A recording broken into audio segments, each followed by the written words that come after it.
कि महाकुंभ गरीबों का है और इसे अमीरों और वीआईपीओं ने ले लिया। मोक्ष की ही कल्पना है तो सबसे पहले तो बाबा लोगों को मोक्ष जाना चाहिए, नेताओं को मोक्ष की जरूरत है।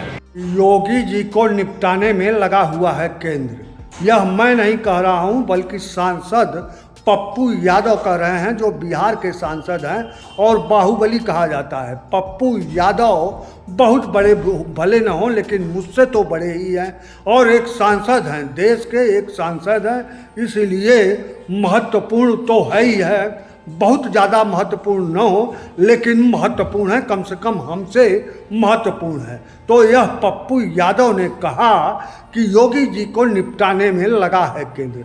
महाकुंभ को लेकर पप्पू यादव सांसद ने, पप्पू यादव नहीं, राजीव रंजन नहीं, एक सांसद ने कहा कि महाकुंभ से पहले बाबाओं को भगाना चाहिए। आम लोगों, गरीब लोगों को मोक्ष और मौतें मिल रही हैं, तो फिर मोक्ष मिलने की बात है तो पहले बाबा लोगों को मोक्ष मिलना चाहिए। यह एक भारत का सांसद सवाल उठा रहा है। इस बार का महाकुंभ नहीं, हर बार के महाकुंभ में भगदड़ और तमाम तरह की समस्याएं होती हैं, लेकिन इस बार का 2025 का यह महाकुंभ जो प्रयागराज में लगा है बहुत ज़्यादा राजनैतिक हो गया। इस पर तमाम तरह की टिप्पणियां चल रही हैं, जो पक्ष में हैं विपक्ष में हैं, यह नहीं महत्वपूर्ण है। महत्वपूर्ण है महाकुंभ हिंदुओं की आस्था का महापर्व है और हिंदुओं की आस्था से जुड़ा है। पप्पू यादव का पूरा बयान सुनिए, जो इसी वीडियो में आगे आप देखेंगे। पप्पू यादव कहते हैं कि महाकुंभ गरीबों का है और इसे अमीरों और वीआईपीओं ने ले लिया।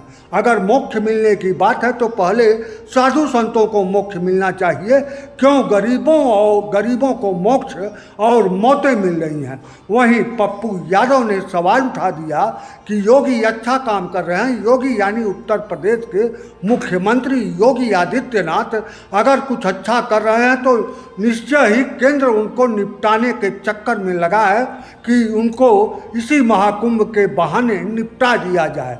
एक बात भाजपा के अंदरूनी भाजपा के अंदरूनी पहलू में जो उठती रही है, अब उठ रही है, उसका निश्चय है कि कोई खुलकर विरोध करने वाला नहीं है। भाजपा के अंदर खाने में जो दबे तौर पर चर्चा में है वह गुजरात लॉबी की चर्चा है।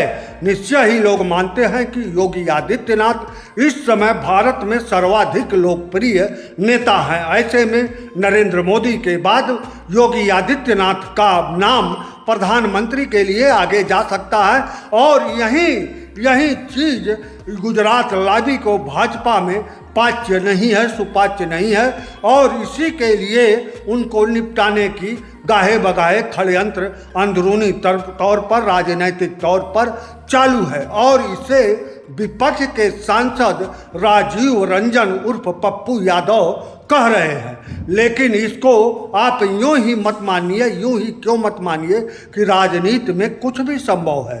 यह कोई असंभव सा बात नहीं है, राजनीति में सब चलता है और महाकुंभ में इतने विवाद उठे हैं, इतने तरह के विवाद हो गए, इतनी मौतें हुई और मौतों की संख्या को लेकर विवाद है, आने जाने की कठिनाई को लेकर विवाद है। दिल्ली में भगदड़ मचा इसी कुंभ से जुड़ा और उसमें मौतें हुई, सारी बातें हैं जो कहीं न कहीं एक महाकुंभ धार्मिक उत्सव को पूरी तरह राजनैतिक बना दिया। इसका इतिहास में निश्चय ही राजनैतिक तौर पर चर्चा होगा तो धार्मिक तौर पर भी चर्चा होगा और सफलता असफलता का भी चर्चा होगा। इसकी पूरी व्याख्या आने वाले दिनों में दिखेगी और अगले महाकुंभ से पहले इस कुंभ पर चर्चा जो होगी वह बहुत महत्वपूर्ण होगी। अब आगे आप राजीव रंजन उर्फ पप्पू यादव का पूरा बयान सुनिए, जो उन्होंने बाबतपुर एयरपोर्ट, वाराणसी के बाबतपुर एयरपोर्ट पर मीडिया से वार्ता के दौरान कहा था और सीधे कहा था कि पहले बाबाओं को भगाइए और जो गलत बाबा हैं उनके ऊपर मुकदमा भी दर्ज होना चाहिए। अब सुनिए राजीव रंजन उर्फ पप्पू यादव को और सबसे बड़ी बात एक सांसद को। पहले तो बाबा लोग को यहाँ से भगाइए। डिफॉर्मिट किया, बाबा लोगों पर केस भी होना चाहिए। जो कुछ बाबा ने 144, 140 जनता को डिफॉर्मिट किया, जनता से झूठ बोला गया। इन बाबा लोगों को यहाँ कोई जगह नहीं होनी चाहिए। वीआईपी लोगों को रोकिए और इन पैसे वालों को अपना खुद करना है, या तो लास्ट में अभी उनको कोई जगह दीजिए, वीआईपी लोगों को जगह दीजिए।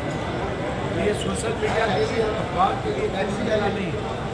ये गरीबों के लिए, और गरीबों को लोगों ने मार दिया। हज़ारों हज़ार लोग ही कह रहे 50 लाख का आंकड़ा जब तुम बता रहे हो, तो ये भी तो बताओ कि 100 किलोमीटर में आंकड़े की क्या स्थिति है। ना कोई खाना, ना बाथरूम, ना पानी, ना पेट्रोल, ना ट्रेन, शीशे टूट रहे हैं, ना प्लेन, हालात अच्छे नहीं हैं।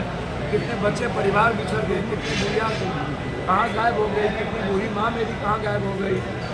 आप जो लौट के जा रहे हैं उसकी तो, अब जो यहाँ पर 10 दिन आए और लौटने की स्थिति में पूरे परिवार के साथ एक सप्ताह से बैठे हुए हैं, तो हालात तो अच्छे हैं नहीं। तो कुंभ को तो इन्होंने दुर्गति कुंभ बना दिया।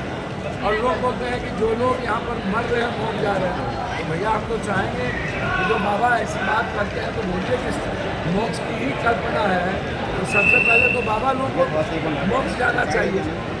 नेताओं को मोक्ष की जरूरत है। कौन है भैया? आम आदमी को मोक्ष, गरीबों को मोक्ष है। इन लोगों को क्या है? ये लोग निकाल के लाए हैं मोक्ष के लिए। तो आंकड़े तो इतने छुपा रहे, सही अखिलेश यादव जी लगातार सवाल उठा रहे हैं। जिस तरीके से सवाल अखिलेश जी ने उठाया है, सनातन पर हमला है। ये कुंभ का मेला जो है कुंभ हमारे लिए, हमारे गरीबों के लिए कुंभ हमारी है, लेकिन हर 12 साल पर कुंभ। विपक्ष चाह रहा था कि मुद्दा कुछ मिले, भैया हमें तो समझ में, हमको तो लगता है कि जोगी जी को बदनाम करने के लिए केंद्र ने पूरी सोच समझ ली। इसी में जोगी जी को निपटा दिया। जोगी जी को केंद्र समझते हैं मुख्यमंत्री। जोगी जी अच्छा काम करे, केंद्र उसको करने नहीं देगा। वैसे ही जोगी जी को निपटाने में लगे हुए हैं दिल्ली वाले। इंडिया गठबंधन को लेकर बिहार में क्या है? यह सब मजबूत है, बहुत अच्छा है। इंडिया गठबंधन अच्छे से काम करेगा। बड़े भाई की भूमिका में कांग्रेस, अभी से हम लोग लगेंगे। कांग्रेस वार्ता करेगी और मजबूती के साथ कांग्रेस लड़ेगी। आम आदमी पार्टी रहेगी कांग्रेस?